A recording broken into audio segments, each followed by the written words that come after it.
Jimmy Uso left helpless as Royce Keys brutally attacks him backstage. Good day, wrestling fans, and buckle up, because the Bloodline drama just hit a level of chaos that would make a soap opera writer quit in shame. Jimmy Uso thought he was walking into a normal night of business. Instead, he walked face first into a freight train named Royce Keys, and the men never saw it coming.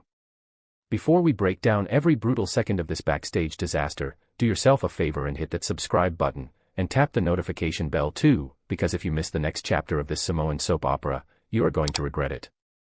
Trust us, this story only gets messier from here. So let us set the scene. The Bloodline has officially become the most dysfunctional family reunion in professional wrestling history, and that is saying something for a group that has produced more betrayals than a season finale of a primetime drama. Royce Keys, the former powerhouse Hobbs, walked into this entire mess with fresh legs and an even fresher grudge. Jimmy Uso strolled out looking for Solo Sikoa, flexing about his recent win over Keys like he just conquered Everest, and calling on Solo to fall back in line with the family.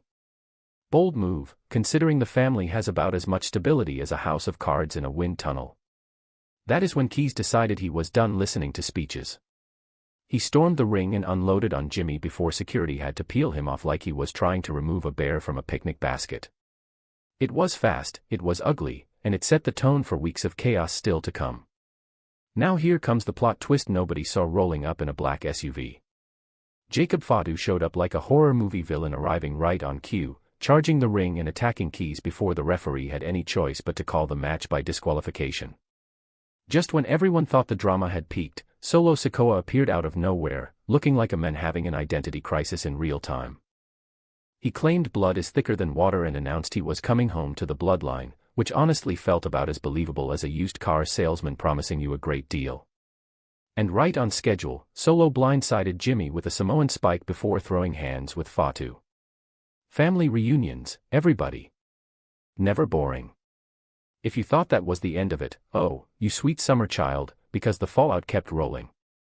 Just days later, chaos erupted again when Jacob Fatu and Jimmy Uso teamed up to maul LA Knight, Solo Sikoa, and yes, Royce Keys, all in the same explosive night. Fatu picked up a big win over Knight after Knight sent him crashing into the steel steps like a human wrecking ball, but Jimmy showed up just in time to make sure the numbers game favored his side. Solo tried to play peacemaker for about 4 seconds before Royce Keys and Jey Uso got tangled into their own personal war. In the middle of all that carnage, Fatu still found time to hit his signature moonsault for the win, because apparently multitasking runs in this family. But let us rewind just slightly, because the real spark that lit this entire powder keg happened when Royce Keys confronted Fatu and Jimmy directly, demanding answers about where he actually stands in all of this mess. Jimmy told him this was not his fight and reminded everyone that family means loyalty, listing off the relatives he has lost along the way like it was some kind of trump card. Fatu chimed in too, reminding Keys that he and Jimmy have been brothers for 14 years, warning him not to cross a line he cannot walk back from. Keys simply replied that he never wanted a match in the first place, but pointed out there was already a line drawn, and he had already crossed it. Chills. Actual chills. That is the kind of dialogue that turns a wrestling angle into a genuine soap opera. Here is the thing that makes this storyline so magnetic. This is not just about punches and super kicks, this is about loyalty, legacy, and everyone in the Bloodline trying to figure out who they actually trust. Think of it like a group chat where everyone secretly hates each other but keeps showing up to the same barbecue because nobody wants to be the one who left first. Royce Keys is the new guy trying to prove he belongs, Solo is the wild card who flips allegiances faster than a pancake, and Jimmy and Jacob Fatu are out here trying to hold together a legacy that keeps getting torn at the seams. WWE could not have scripted a more chaotic power struggle if they tried, and honestly, they did try, and it worked beautifully. What makes this must-watch television is the unpredictability. Every single week something detonates. One night it is a backstage brawl, the next it is a full-blown assault during someone else's match, and somehow Jimmy Uso keeps ending up in the blast radius no matter what he does.